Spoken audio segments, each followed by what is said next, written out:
Senhor, pra sempre proclamarei que o Senhor é bom. O Senhor reinará com majestade. O Senhor reina em justiça e em verdade. O Senhor reinará com majestade.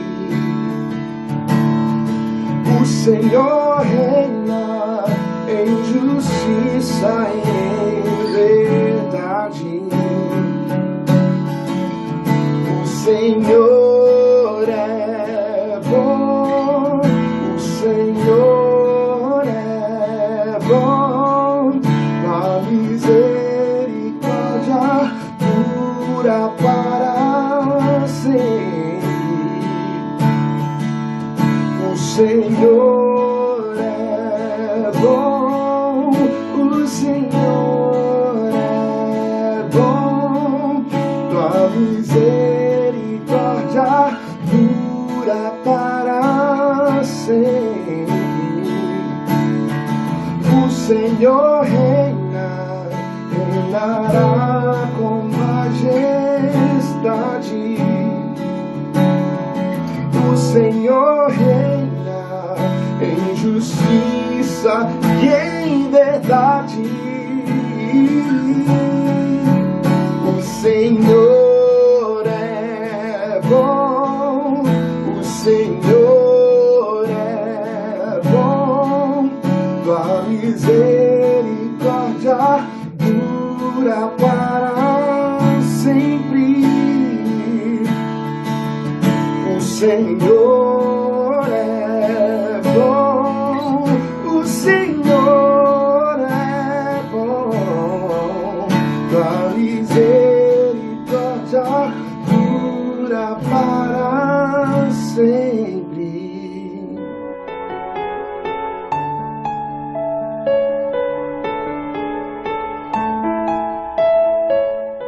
Boa noite, igreja. A paz de nosso Senhor e Salvador Jesus Cristo. Estamos na nossa jornada pelo livro de Gênesis. Estamos no capítulo 17. Estamos ali no enredo da saga de Abraão. Semana passada nós vimos o capítulo 17, dos versos de 1 a 14. Hoje nós veremos dos versos 15 até o final do capítulo. E para esse momento eu te convido a abrir sua Bíblia no livro de Gênesis, no capítulo 17. Nós vamos ler os versos de 15 e 16 por enquanto. Nos diz assim a Bíblia, que é a palavra do Senhor. Disse Deus mais a Abraão: a Sarai, tua mulher, não chamarás mais pelo nome de Sarai, mas Sara será o seu nome, porque eu hei de abençoar, e te darei dela um filho, e a abençoarei, e será mãe das nações, reis de povos sairão dela. Que Deus abençoe essa preciosa porção da sua palavra ao nosso coração nessa noite. Querido, nós vimos rapidamente ali no capítulo 17, no início, que Deus chama Abraão para firmar e confirmar a aliança lá de Gênesis capítulo 15, e inclui um novo elemento. O novo elemento que nós vimos na semana passada foi a mudança do nome de Abrão para Abraão. Em resumo, nós vimos que de Abrão para Abraão, Deus está tirando alguém que estava com um nome consagrado, vamos dizer, muito mais voltado para a idolatria que seu pai vivia, e o trouxe agora para uma vida de louvor ao Deus Altíssimo. Em outras palavras, o homem que estava com um ambiente de idolatria agora é trazido para um ambiente da verdadeira adoração. E para isso nós vimos então que Deus de uma maneira muito especial para tipificar aquela aliança, não só pela mudança do nome, ele também deixa um sinal distinto, e nós vimos que aquele sinal distinto e característico era físico, que era a circuncisão. E aí nós fizemos uma pequena interface, um pequeno paralelo entre a circuncisão do Velho Testamento e o batismo, que é a circuncisão do Novo Testamento. Mas isso foi bem trabalhado na semana passada, e se você quiser rever ou ver o assunto, está na plataforma digital do YouTube lá e você poderá ter acesso a tudo isso. Hoje nós vamos prosseguir, e aí eu volto no verso 15, porque algo então diferente vai acontecer de novo. Disse Deus mais a Abraão, já não é mais Abraão, nós sabemos que já é Abraão: a Sarai, tua mulher, não chamarás mais pelo nome de Sarai, mas Sara será o seu nome. Embora alguns, com algumas interpretações até romantizadas, veem a mudança de Sarai para Sara muito pouco significativa de conteúdo, porque no geral e em linhas gerais ambas podem. A primeira, sim, Sarai, não tenha dúvida, significa princesa. Mas a segunda, com o acréscimo da letra, alguns veem que de uma forma ou de outra significa princesa. E aí alguns dizem que antes ela era a princesa de Abraão, agora ela é a princesa das nações. Mas precisamos ser honestos com a tradução dura, com a tradução literal, para nós entendermos o propósito. A primeira palavra é Sarai, e assim se pronuncia no hebraico, significa princesa. Eu até coloquei para você aí. A palavra Sara, com esse som de H no final, que eu também coloquei para você aí, a tradução fiel é fidalga. E eu coloquei para você o que é fidalga na língua portuguesa: é a mulher da nobreza, é a esposa do fidalgo. E aí, fidalgo na língua portuguesa, para você entender, é o indivíduo com título de nobreza, é o nobre, é o aristocrata. E o aristocrata é aquele que tem poder e privilégios garantidos por herança. É alguém então que faz parte de um reino que ninguém pode tirar aquela herança. Por quê? Porque ela é implícita dos herdeiros do trono. Então agora nós começamos a entender a razão da mudança do nome também de Sarai para Sara. Mas mais do que isso, o próprio verso seguinte nos explica então a razão da mudança do nome. Verso 16: porque eu hei de abençoar e te darei dela um filho. Então essa é a razão da mudança do nome. E a abençoarei e será mãe das nações, reis de povos sairão dela. Assim como Abraão está sendo mudado, assim como o nome de Abraão é para o louvor e para a glória do Senhor, desculpem, Sarai, sua esposa, será também a mãe das nações. E aí eu coloquei para você esse slidezinho aí rápido, só para você entender essa mudança e esse contexto de pai das nações e mãe das nações. Muito bem, então logo Deus fale isso, tão logo Deus revele isso para Abraão, nós somos surpreendidos com Abraão oferecendo o seu parecer e a sua percepção, o seu ponto de vista para aquilo que Deus está dizendo que vai fazer. Deus não está falando para Abraão: o que você acha, eu estou pensando. Não, Deus está dizendo para Abraão: a sua esposa também vai ser abençoada. Você vai ser abençoado, você vai ser o pai das nações. Porque até então houve aquela confusão: você vai ser o pai, mas ninguém definiu a mãe. Entrou H no negócio. Agora não, agora Deus está realinhando ele. Deus está sendo claro, explicando para ele: você é o pai e ela é a mãe. Está claro isso para você, Abraão? Somos surpreendidos agora nos versos 17 e 18. Então Abraão se prostrou com o rosto em terra. Vai orar. Não, e riu, dizendo consigo mesmo: pode nascer um filho a um homem de 100 anos? E será que Sara, com seus 90 anos, ainda poderá dar à luz? Então Abraão disse para Deus: quem dera que Ismael tivesse sob a tua bênção. Então veja o que é que está acontecendo. Abraão riu da proposta apresentada, achou graça e está dizendo para Deus: não, o senhor não precisa providenciar nada. Eu já resolvi, eu já dei um jeitinho. E se o senhor concordar comigo, esse plano maravilhoso que o senhor está propondo, nós já podemos dar prosseguimento nele agora, com Ismael. Por isso que ele diz lá que me dera que Ismael viesse sob a tua bênção. Então veja bem, ele está dizendo: olha, abençoa Ismael que está resolvido. Eu já resolvi o problema. Querido, aqui nós precisamos de abrir um parênteses para a gente começar a refletir uma coisa. Muitas coisas, Deus preferiu contar comigo e com você para que nós venhamos a fazer.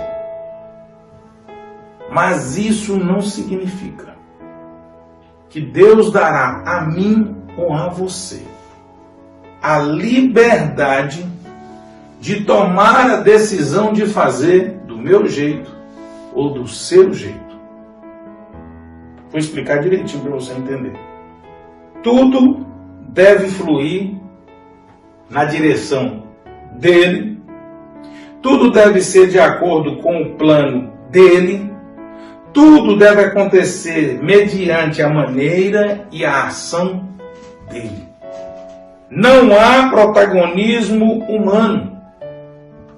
Não há desculpas que eu e você possamos fazer ou dizer para que Deus siga aquilo. O que Abraão está fazendo é o que muitas vezes eu, você e muitos outros fazemos. Nós tomamos uma decisão, porque eu e você achamos que ela é boa, e dizemos para Deus: eu tenho uma ideia fantástica, Deus, agora me abençoa no projeto. E não é assim que as coisas funcionam. Versos de 19 a 21, Deus respondendo agora a Abraão. Deus lhe respondeu: na verdade, Sara, a sua mulher, lhe dará um filho, e você o chamará de Isaque. Veja que agora Deus está dando as diretrizes. Ele está achando que Deus está perdido? Não, eu vou te mostrar meu plano. Estabelecerei com ele a minha aliança. Aliança perpétua para a sua descendência. Esse é o projeto, Abraão. Você entendeu? Quanto a Ismael, eu ouvi o pedido que você me fez. Você pediu para me abençoá-lo. Vou abençoá-lo. Farei com que seja fecundo e o multiplicarei extraordinariamente. Ele será pai de 12 príncipes e dele farei uma grande nação. Mas a minha aliança eu estabelecerei com Isaque, o filho que Sara dará à luz para você, neste mesmo tempo, daqui a 1 ano. Agora Deus está chamando Abraão e dizendo: peraí, deixa eu te contar uma coisa aqui. Eu não estou pensando em fazer alguma coisa, não. Já está em andamento um projeto que eu estou te dizendo que ele vai acontecer, Abraão. Você vai ser o pai, Sara vai ser a mãe, a gestação vai acontecer e tudo vai se resolver de hoje que eu estou falando com você há 1 ano. E mais, já tem o nome escolhido para o menino. Então, querido, olha como é que a coisa inverteu agora. Ao invés de o projetinho que Abraão tinha, ruiu. E Deus está falando: eu vou interpretar e eu vou aceitar a sua opinião como um pedido. E como um pedido eu vou fazer uma coisa para você. Eu vou abençoar Ismael, ele é descendência sua. Ele vai gerar 12 tribos, ele vai ter 12 príncipes, vai ter uma grande nação que são os árabes hoje. Deus cumpriu a palavra dele. Mas Deus está deixando claro para Abraão: os projetos do Senhor são consistentes. Deus garante uma bênção sobre a vida de Ismael, Mas Deus deixa claro, o filho da promessa que eu fiz, lá em Gênesis 3,15, quando a serpente caiu, da linhagem e da descendência justa é em Abraão, é em Isaac. E esse projeto começou lá atrás. Nós já vimos Adão, nós já vimos Noé, nós já vimos Enoque, que eram homens justos, e agora Deus está providenciando isso de forma maravilhosa. E nem mesmo o amigo de Deus, nem mesmo o pai da fé, nem mesmo Abraão, que Deus conhecia de perto, Deus aceitou interferência nos seus planos. Isso faz com que eu e você repensemos, reavaliemos e olhemos verdadeiramente quem nós somos no projeto de Deus. Por maior que seja nosso esforço, por melhores que sejam as nossas intenções, jamais encontraremos santificação fora da maneira e do agir de Deus. Não há. Mas vamos voltar para Gênesis, agora vamos ler de 22 a 27. Quando acabou de falar com Abraão, Deus se retirou dele, elevando-se. Naquele mesmo dia, Abraão tomou o seu filho Ismael e todos os escravos nascidos em sua casa, e todos os que ele tinha comprado com o seu dinheiro, todos os do sexo masculino que havia em sua casa, e circuncidou a carne do prepúcio de cada um, como Deus lhe havia ordenado. Agora Abraão está entendendo, não é um bate-papo. Não é uma DR, não é uma discussão de relacionamentos e relações. Há um projeto, há um Deus soberano assentado no alto e no sublime trono, e isso é uma ordem. Lembra do domingo quando eu disse sobre Satanás mudando o teor do peso da palavra de Deus? Deus ordena que não coma dos frutos, do fruto vem a serpente e diz, Deus disse. Então Deus está colocando as coisas no devido lugar. Eu disse, Abraão, eu não estou dizendo para você as coisas, eu estou ordenando. E agora ele está obedecendo. Ismael, seu filho, tinha 13 anos quando foi circuncidado na carne de seu prepúcio. Abraão e seu filho Ismael foram circuncidados no mesmo dia, e também foram circuncidados todos os homens de sua casa, tanto os escravos nascidos nela, como os comprados de estrangeiro. Pergunta que precisa ser feita: qual é o momento correto? Qual é o melhor momento para se obedecer o que Deus está falando? Resposta simples: no momento que Deus está mandando. Abraão, não, esse negócio não vai dar certo. Deus falou, moço, eu já mandei, eu já dei a ordem. E Abraão vai obedecer a Deus imediatamente. Queridos, Abraão tinha 99 anos, estava completando 100. Sara, 90. Ismael tinha 13 anos. E muitos outros de várias idades. Todos escravos, servos, parentes. Vamos dizer, naquele linguajar, naquele adágio conhecido, de mamando a caducando, todos se colocaram debaixo da obediência do Deus Todo-Poderoso. O que Deus está ensinando? Obediência é algo irrestrito, é algo imediato. Não existe obediência postergada. Eu até aceitei Jesus, eu estou até pensando no futuro, parar com isso, parar com aquilo, batizar. Você não entendeu ainda. Deus não está discutindo com você fé, Deus está determinando como que aqueles que confessam e professam fé devem agir. E aí eu quero abrir um parênteses agora nessa questão para mim falar com você um pouco a respeito de alguma visão que algumas pessoas têm que é errônea. Abraão é detentor de uma promessa, Abraão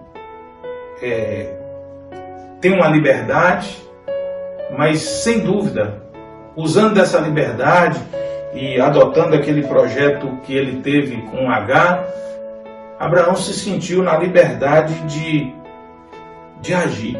E o que eu e você precisamos aprender nessa noite? Que embora Deus nos contemple, embora Deus nos alcance com sua graça, a graça nunca foi permissão para ninguém pecar. Não é porque eu e você estamos debaixo da graça que nós, agora eu aceitei Jesus, uma vez salvo, salvo para sempre. Querido, esse ledo engano tem levado muitos para o inferno. Estou aqui amenizando a declaração da salvação que nós chamamos de segurança da salvação. Não, nós sabemos que é somente pela fé, é somente pela graça e é somente em Cristo Jesus que nós somos salvos. João 3,16, João 14,6 e Efésios 2, de 8 a 9. Mas a pergunta é, um cristão pode viver de qualquer jeito, da maneira que quiser, e mesmo assim ele está salvo? Ezequiel 18, 24 nos diz assim: mas se o justo se desviar da sua justiça e fizer maldade, fazendo as mesmas abominações que o ímpio faz, será que ele viverá? De todos os atos de justiça que praticou, nenhum será lembrado. Na sua transgressão com que transgrediu e no seu pecado que cometeu, neles morrerá. Pastor, mas aí é Velho Testamento. 1 João capítulo 3, versículos de 6 a 8. Todo aquele que permanece nele não vive pecando. Todo aquele que vive pecando não o viu e nem o conheceu. Filhinhos, não se deixem enganar por ninguém. Aquele que pratica a justiça é justo, assim como ele é justo. Aquele que pratica o pecado procede do diabo, porque o diabo vive pecando desde o princípio. Para isso se manifestou o Filho de Deus, para destruir as obras do diabo. Está faltando Jesus na vida dessa pessoa. É preciso que Jesus se manifeste na vida dele, é preciso que ele faça uma aliança, um compromisso com Jesus, porque ele não está com Jesus. É o que o texto está dizendo. Romanos 6, de 1 a 2. Que diremos então? Continuaremos no pecado para que a graça aumente ainda mais? Ele mesmo responde, de modo nenhum. Como viveremos ainda no pecado, nós que já morremos para ele? Só pode existir isso aí. Ou morreu para o pecado, ou o pecado ainda está lá. A segurança eterna, a salvação prometida, não é licença para pecar. O propósito de Deus com Abraão era santificação. E a santificação, embora ela envolva participação humana, nunca será mérito humano. Nós somos santificados pela graça. Nós podemos resumir o capítulo 17 assim: não seja rebelde, não duvide das intenções de Deus para a sua vida, não espere amanhã para obedecer e, por fim, não procure desculpas para fazer o que é errado. Essas 4 afirmações resumem bem o capítulo 17 de Gênesis. Agora olha o que diz 1 João 5,18. Sabemos que todo aquele que é nascido de Deus não peca. Esse é Jesus. Mas o que de Deus é gerado, esse somos nós. Conserva-se a si mesmo. Permanece na fé. E o maligno não lhe toca. Então, para o diabo não ter a liberdade de tocar na minha, na sua vida, nós precisamos constantemente rever nossa vida, consertar nossa caminhada, confessar nossos pecados. Senão, você passa a ser vulnerável. Você passa a estar sob o toque dele. Eu quero terminar com algumas instruções do apóstolo Paulo que para mim são preciosíssimas. A primeira, 1 Coríntios capítulo 6, versículo 18. Fujam da imoralidade sexual. Algumas versões diz fornicação. Qualquer outro pecado que uma pessoa cometer é fora do corpo, mas aquele que pratica imoralidade sexual peca contra o corpo. Qual é a palavra de ordem? Fujam. Não é lute, resista, vença, é fujam. 1 Coríntios 10, 14. Portanto, meus amados, fujam da idolatria. Não, depois eu vou jogar fora, isso aí nem força na minha vida, isso aí nem fuja. Quando o dinheiro bate a porta e alguns são atiçados a amá-lo da forma indevida ou a adorá-lo, que era o caso dos pregadores, o que Paulo diz para aquele jovem pastor Timóteo? 1 Timóteo 6, de 11 a 12. Você, porém, homem de Deus. Primeiro requisito, se você é homem de Deus, fuja de tudo isso. Busque a justiça, piedade, a fé, o amor, a perseverança e a mansidão. E aí ele faz uma afirmação contundente. Combate o bom combate da fé, tome posse da vida eterna, para a qual você foi chamado e fez boa confissão na presença de muitas testemunhas.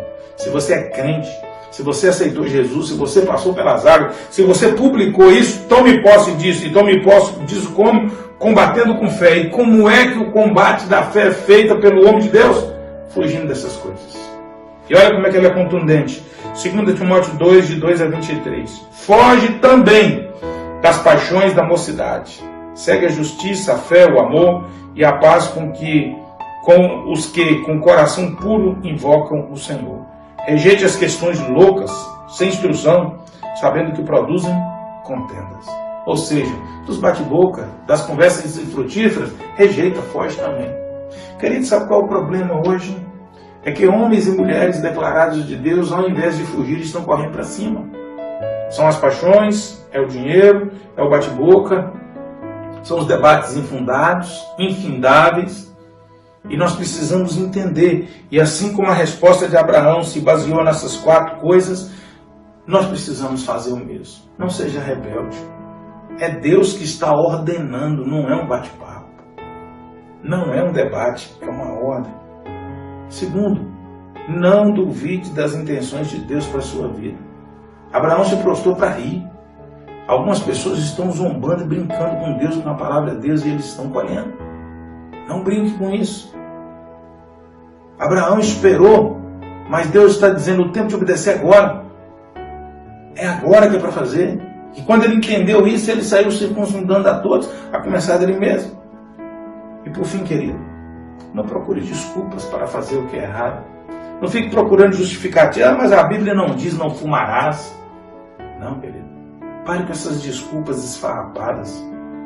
A palavra de Deus, o Evangelho de Jesus, é para os que foram libertos do Pai e do Espírito da desobediência, que opera nos filhos da desobediência. Os que aceitaram Jesus, como Paulo está dizendo que Timóteo fez, de forma pública, diante das testemunhas, prometeram obedecer à palavra do Senhor. Deus tem projetos maravilhosos. Quer contar comigo? Quer contar com você? Mas isso não nos dá autonomia para alterar os projetos de Deus, ainda que nossas ideias pareçam espetaculares. Ele continua no controle de todas as coisas. Ele continua no governo de todas as coisas. Ele é o supremo governante e juiz. Ele é o Elohim. Curva a sua cabeça, vamos orar. Deus, muito obrigado pela tua palavra nessa noite. Se o nosso pai Abraão, o amigo de Deus, o que tinha intimidade com o Senhor, cometeu falhas tão graves mediante a ordem do Senhor, até que tomou consciência e obedeceu o propósito da graça e da santificação do Senhor. Meu Deus, tem misericórdia de mim. Quantas vezes eu quis fazer do meu jeito porque eu achei que era melhor. Quantas vezes eu posterguei a obediência. Mas eu aprendo nessa noite, mais uma vez, com o nosso pai da fé, Abraão, que a obediência tem que ser imediata. Que os projetos do Senhor são ordenados aos homens e não sugeridos. E eu, nessa noite, me rendo à palavra do Senhor. E assim como Abraão entendeu a aliança que o Senhor estava chamando ele, eu entendo a aliança do Senhor também comigo nessa noite. E confesso que Jesus Cristo é o meu Senhor, que Jesus Cristo é o meu Salvador, e que a tua palavra e o teu Evangelho é minha regra de conduta e prática. E eu faço isso com fé nessa noite, em nome de Jesus. Amém?